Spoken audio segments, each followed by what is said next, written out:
there, and welcome to the Soil and Roots podcast. I'm Brian Fisher, and this is episode 54, Another Brick in the Wall. Today we begin our excavation of the last key element of our spiritual formation, and that's instruction. Let's back up for a minute and just get our bearings. Many people in the West have the sense of being lonely or isolated or disconnected from God and other people, maybe themselves, creation. Certainly this is true for people who aren't following Jesus, but it's also true for many people who do.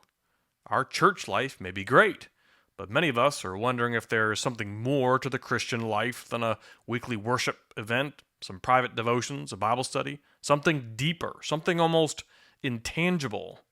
The Bible talks about this peace that passes understanding and abiding with God, the abundant life, joy in the midst of suffering, conquering sin, a deep love for God, for self, for neighbor, loving our enemy, a life without anxiety, a life without fear.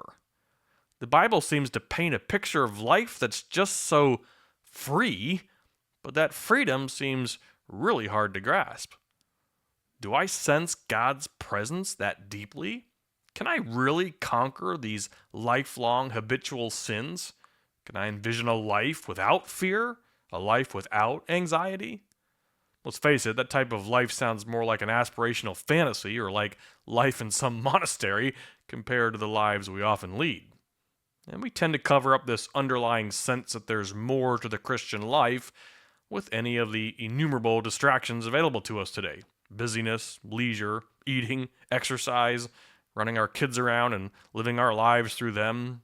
In darker periods, we struggle with various addictions, even the socially acceptable ones.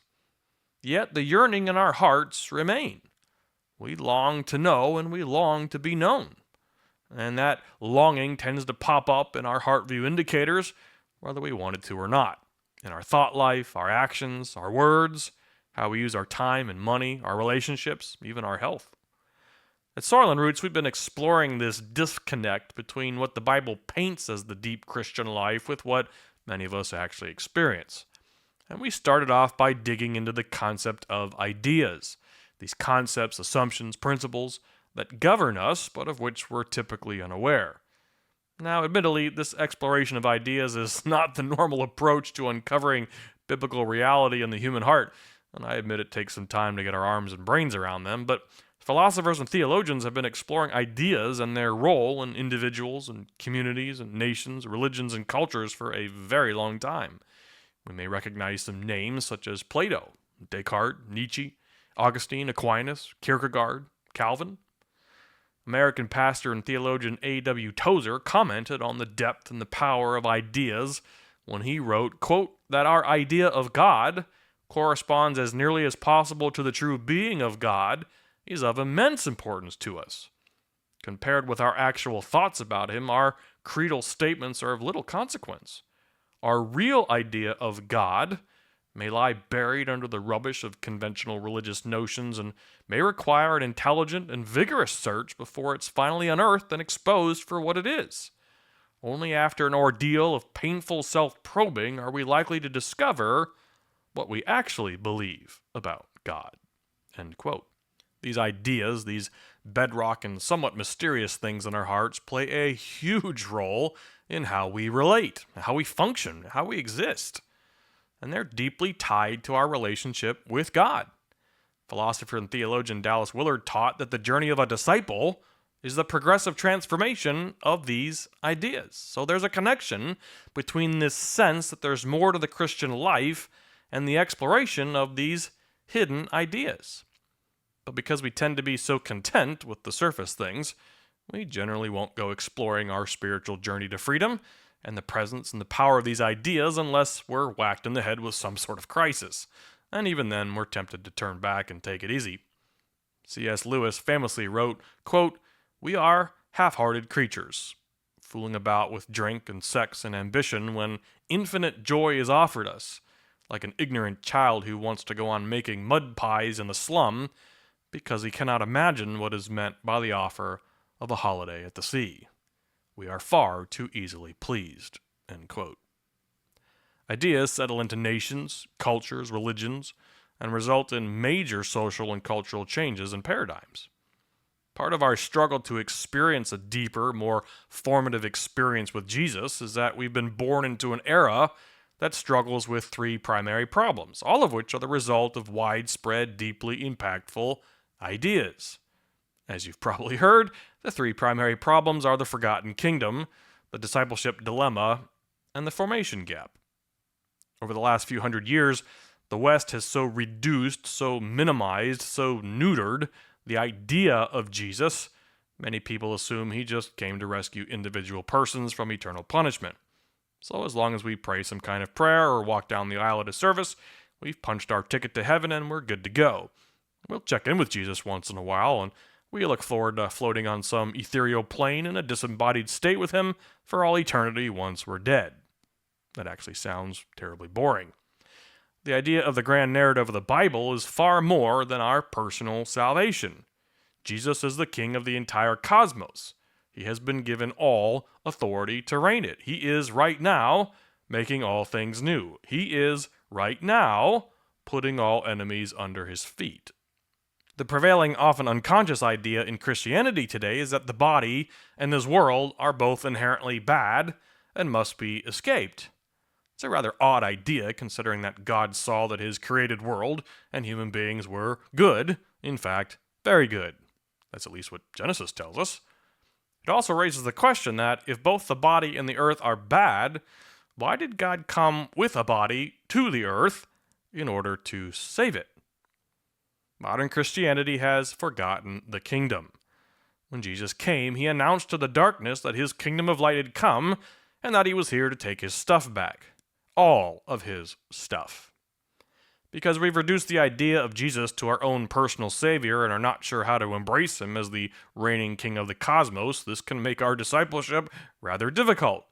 We've defined discipleship as the journey to become more like Jesus. Well, in order to become more like someone else, we need to know the object and the subject. We need to know Jesus, and we also need to know ourselves. So it's vital that we embrace the entirety of who Jesus is, not just the parts to which modern Christianity has reduced him. Otherwise, we aren't sure who we're supposed to become more like. And, although this isn't particularly popular right now, it's difficult to move ahead in our journey if we don't explore and dive into our own stories, into our own hearts. Sometimes we have to go backwards in order to go forwards. So we find ourselves in a dilemma, a discipleship dilemma. We desire to become more like Jesus, but we aren't sure who he is, and we aren't all that sure who we are. This dilemma is only compounded by the fact that human hearts need certain things in order to be formed. These 5 things were taken for granted for much of church history, but in our supposedly enlightened age, some of these formative elements have all but disappeared. If we genuinely desire to become more like Jesus, we may find ourselves in a gap, a formation gap. We simply don't have access to communities that are specifically designed to help form us into the image of Jesus. A human heart requires 5 elements in order to be formed more like someone else: time, habit, community, intimacy, and instruction. Other 5-element formative communities are very common in our lives today, but just not in our spiritual formation. However, these 5-element communities are precisely what Jesus and the early church modeled. That's really the essence of what Soil and Roots is all about: restoring New Testament discipleship through the formation and support of these special communities that Jesus and his followers modeled. We call them greenhouses. A greenhouse is a solution to all 3 of the primary problems. In them, we rediscover the kingdom, we solve the discipleship dilemma, and we fill the formation gap. We journey together to align our ideas with God's, and in the process, experience the depth, the freedom that the Christian life promises. Now, as we've noted, modern Christianity tends to assume that we're formed primarily through this last element, instruction. It's the idea that human beings are basically brains on sticks, that if we just hear enough biblical truth, we'll eventually become more like Jesus. And we should note, biblical instruction is very important. However, in our modern age, we have drastically overemphasized its importance in disciple making. Or perhaps more precisely, the other formative elements of time and habit, community and intimacy have slowly disappeared from culture, and so instruction is just the last thing standing. In most Protestant churches, the assumed pinnacle of our spiritual formation is the weekly sermon. Most church buildings and architecture, budget, staff, personnel, worship songs are built around the Sunday sermon. Nowadays, sermons are available worldwide online within minutes of being delivered and often make their way into books and other media forms, and the sermon is generally an instructional monologue. If we still have Sunday schools, those are instructive.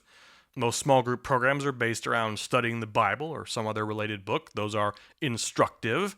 The overwhelming majority of adult church groups today are based on biblical instruction. They form the major rhythms of most churches. We might volunteer in other service opportunities or missions work, but even those tend to have strong instructional overtones. It's funny because we don't emphasize instruction so strongly in other formative environments. No one expects a civilian to be turned into a soldier by simply sitting in a classroom. No one expects a toddler to be formed into a healthy, loving adult by just listening to a weekly lecture from their parents. No one expects a gifted athlete to be formed into an NFL star by just teaching him the rules of football or handing him a playbook. We intuitively know that a civilian needs a mentor, a squad, hands-on, habitual experience and relationship in order to become a successful soldier. An immersive community is essential to making good soldiers. Every child needs affection, attunement, relationship, predictability, security, a certain environment in order to flourish. In other words, she needs an immersive community in order to be formed. And any professional athlete will tell you their formation into a star didn't happen because of sitting in a classroom, but because of relentless habits and caring coaches and selfless teammates. So let's dig into this last key element of instruction. Christians yearn for a deeper understanding of their faith, for a profound relationship with Jesus, for this life of freedom and abiding in Him. We may dream about what a life without anxiety, without fear, without worrying about money looks like.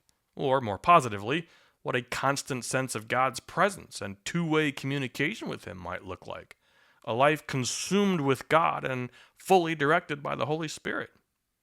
Over the last 2,000 years of the church, we now find ourselves at a crossroads. We're a generation with an overwhelming amount of information about the spiritual life, but we don't seem to have the guidance of how to truly live it. This absence leads to spiritual disarray, disillusionment, which presents our first question. If we have an overabundance of Christian information, where is a sense of disconnection and wondering about a lack of depth of our journey coming from? I found a potential answer in my research, though it's an answer that may not be particularly popular or certainly comforting. A pastor friend of mine referred me to a book called The Critical Journey, the first edition of which was published back in the 80s.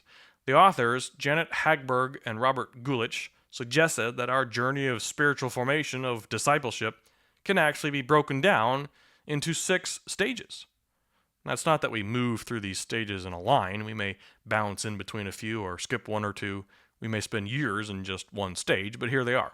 Stage 1 is a recognition of God. Okay? This is when we become a Christian, or at least we become aware of God. They call stage 2 the life of discipleship. Now, frankly, I wish the authors had chosen a different name for this stage because they basically mean a time of learning, just learning. We come to know God, and then we take time to get to know more about Him. So this entails things like Bible studies and lectures and classes and maybe being mentored and so on. Stage 3 is the productive life. This is when we start to give back. We begin to serve. Maybe it's through volunteering at church or working in the nursery or mentoring others or going on missions trips. We know God, we know more about God, and now we're ready to share God with others through a myriad of opportunities. So far, we all recognize these 3 phases. Many of our stories involve us coming to Christ, joining a community of faith, learning more about Him, and then taking on some part of a serving role in some capacity. Now, candidly, when I first read the book, I wondered what phases might be beyond these first 3.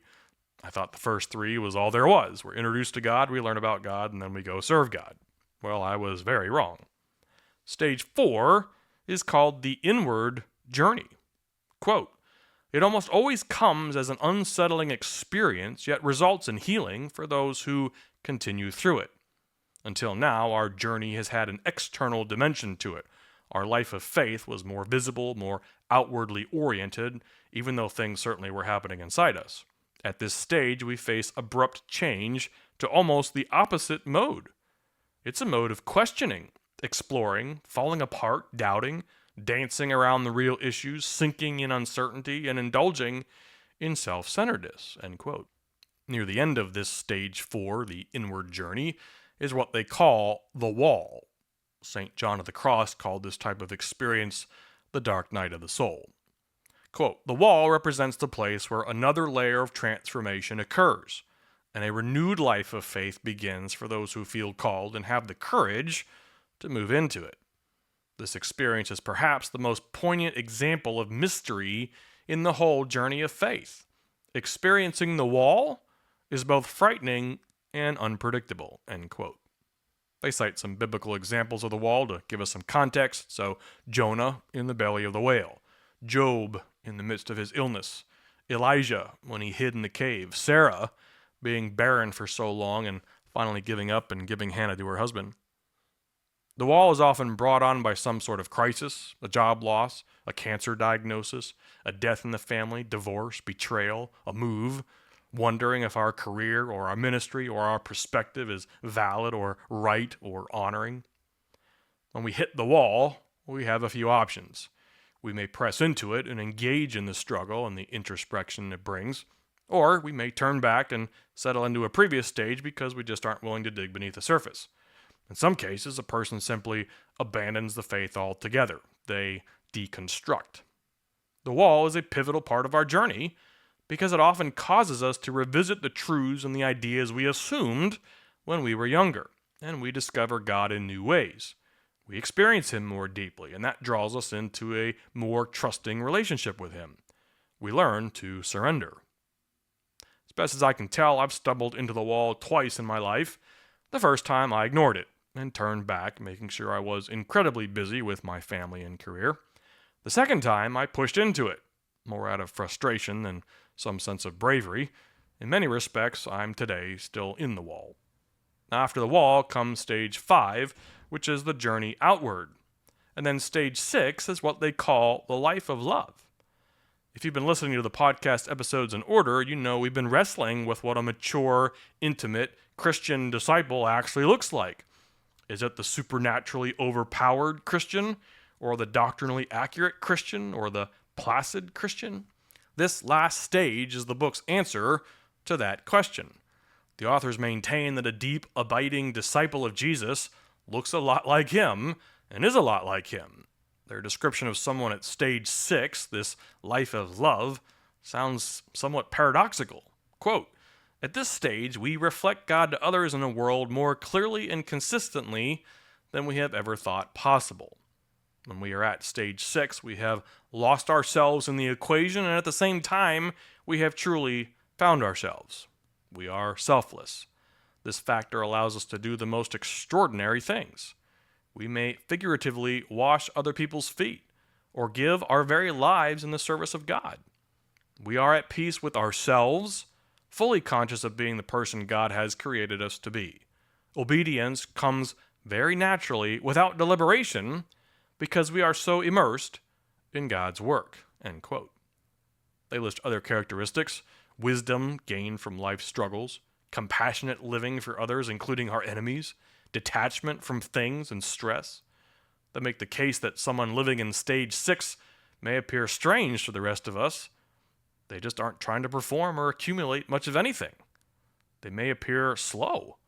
They're so unconcerned with things that concern us, we just aren't quite sure what to do with them. Now, we could spend a whole lot of time exploring these 6 stages, though you might just pick up the book and dig around it in your greenhouse. But here's the point. With all the instruction available to us today in our churches, institutions, books, videos, courses, how much of it is designed to help us move through all 6 stages? How much of the instruction we receive helps us understand it's okay to enter stage 4, the inward journey, where we purposefully engage our stories, our hearts, our theology, and we ask questions, we express doubts, or we even take a break from our normal Christian habits? In stage 4, we may begin to question why we go to church at all, or whether there's more to our experience with God than the rituals and the rhythms we've relied on for so long. Do our churches make room for this stage? Do they have communities that invite us to work through it together? How much of the instruction we receive invites us to engage the wall? Are we taught how to love others who are currently in the wall? John Stonestreet often refers to the Romans 8:28 grenade, meaning our common Christian reaction to trial or struggle or crisis is to immediately remind everyone that God works all things together for good to those who love him and are called according to his purpose. Well, that's true, though it may not be helpful at all to someone currently living in the wall. Do our churches instruct us to anticipate the wall, to embrace it? Or is the vast majority of available instruction geared to stages 1 to 3, being introduced to God, basic Bible knowledge, and then moving into some sort of service? Stage 4 is about an intentional look inward, at our stories, at our pasts. How often does that show up in our instruction? And if the wall is characterized by doubts and questions, perhaps even some undoing of ideas that we had previously taken for granted, is that even allowed in our church communities? I was talking about these 6 stages to a pastor friend of mine who had been in ministry for a few decades, so I asked him, in your years of ministry, how often did you see a church teach on stages 4 through 6? Almost never, he replied. Why not? I said. He sighed, and then he said, well, because churches can succeed financially without doing the hard work and making the commitment that stages 4 to 6 require. I then asked, well, then how do churches deal with people who are struggling with things like the wall? He replied, they don't, or they send them to counseling or some support group. We've explored that the Western Church has overemphasized instruction as a formative element in our journey, yet if we, even on the surface, agree that the Christian journey goes well beyond meeting Jesus and learning about him and volunteering for him, what instruction is available to us to help navigate these later, quite frankly, deeper stages of our formation?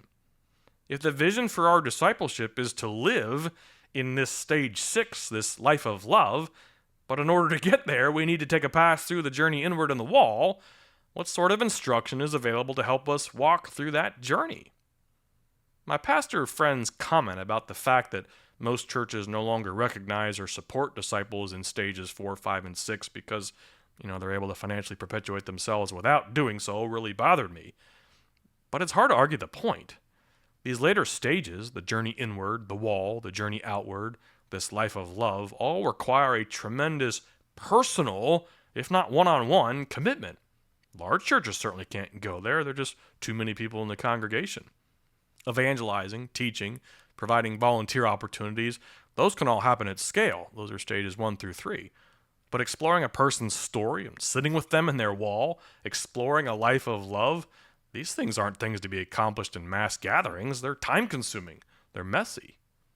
In fact, engaging in stages 4 to 6 may require a whole different mindset. That the goal of a church isn't to grow the number of people, it's to grow disciples.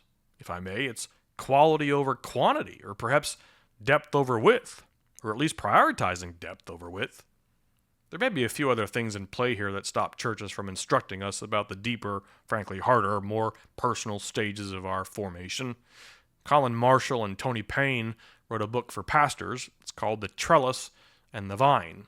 The trellis represents the administration, the business, the programs of a church. It's the structure necessary to support the work of the ministry. The vine represents the actual journey of making disciples. This is the interpersonal interaction, the teaching, the counseling, the transparent conversations over coffee, the time-consuming, hard, messy work of formation. Their concern is that, in many, if not most churches, the trellis is consuming most of the energy and effort of the church. Running the operations, the buildings, the programs has consumed the church, and the actual vine work has taken a back seat. Quote, and that's the thing about trellis work, it tends to take over from vine work. Perhaps it's because trellis work is easier and less personally threatening. Vine work is personal, requires much prayer. Which is easier, to have a business meeting about the state of the carpet, or to have a difficult personal meeting where you need to rebuke a friend about his sinful behavior? End quote.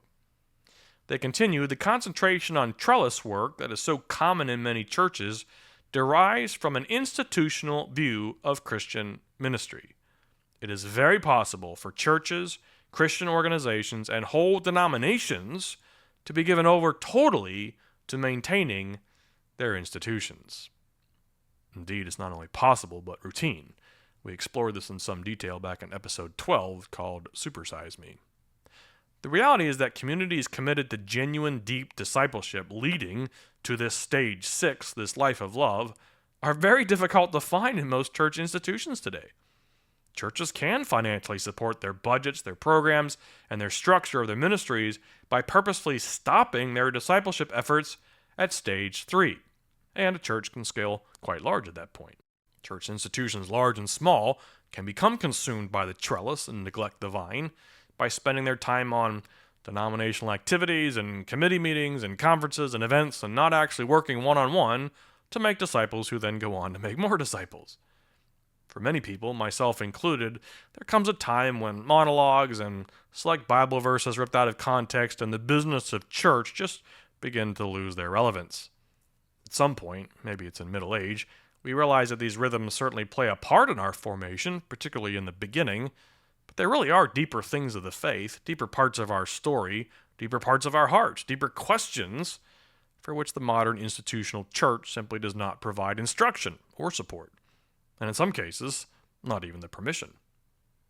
If true, the implications that we live in an age of overwhelming Christian instruction, yet we receive virtually no instruction on the deeper stages of our journey to become more like Jesus, well, they're extraordinary. If true, we're missing the deeper, richer, intangible, rock-solid experiences that the Bible actually promises. Perhaps we are quite comfortable with our mud pies. It really is a staggering premise, so how might we respond? Well, our first option is just to deny the premise. We can certainly claim that our deeper longings and my pastor friend and the book The Critical Journey are just wrong, and that as long as we're being instructed and serving, that is pretty much the expected endpoint of our discipleship journey. Our second option is to acknowledge the premise, but accept present reality for what it is. The idea of the abundant life, a life without lack, a life so consumed with God that we obey not because we have to, but because we delight to, really is more fantasy than practicality. It's entirely aspirational. We don't really expect to ever experience a life of love this side of the afterlife. My guess is the vast majority of us sit in this response, this unconscious idea. A third option is to reach the wall and just give up. Again, the modern term for this is deconstruction, when a Christian hits the wall and receives little to no help and finally just gives up on the entire thing. No one is there to sit with them in the wall because no one has been instructed on what it is or how we're supposed to help. Some people remain Christian but call it quits on the institutional church. Their disenchantment becomes permanent and they just leave. These people are often castigated by folks still in the church because they're viewed as sinners, disobediently no longer meeting together. I've become quite tired of this criticism, primarily because it's just lazy. It asks no questions of the deeper reasons why someone would leave, and it asks no questions about the failure of our church institutions to make disciples beyond stage 3. But lastly, we might accept the premise and press into the implications.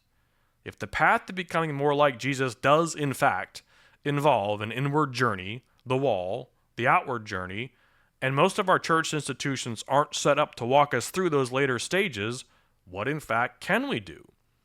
Does our desire to truly become more like our King drive us to assess and explore and investigate and contemplate and question? Perhaps it's time we reconsider what we mean by instruction as a key element in our formation to become like Jesus. Someone recently asked me if I listed instruction as the last of the 5 key elements on purpose. It is on purpose. It's also on purpose that I list time as the first key element, because modern Christians spend very little time on the most important formative journey of our lives. The biggest objection to starting or joining a greenhouse is a perceived lack of time. As we've explored, however, how we use time is a symptom. It's a result. It's an indicator of our heart condition. A lack of time is not the root. Anyhow, when considering these 5-element communities called greenhouses, virtually everyone assumes instruction is part of that ecosystem. And instruction, at least considering the first 3 stages of our journey, is ubiquitous. It's everywhere. It's all the time. So yes, it's listed last. However, an underlying purpose of a greenhouse is to be a place to explore all of the stages of our formation, particularly stages 4, 5, 6 in the wall. It is a place to journey inward, then outward, and then into a life of love. It's a place where people experiencing the wall, this dark night of the soul, can come and explore doubts, questions, and be with others on other stages of their journey. Perhaps in a particular greenhouse, there are a few people who are still searching for God, while others have walked with Him for a long time but are being drawn into a deeper intimacy with Him. Some at stage 1, some at stage 4 in the wall, or even beyond. Sounds wonderful. Hey, thanks for listening.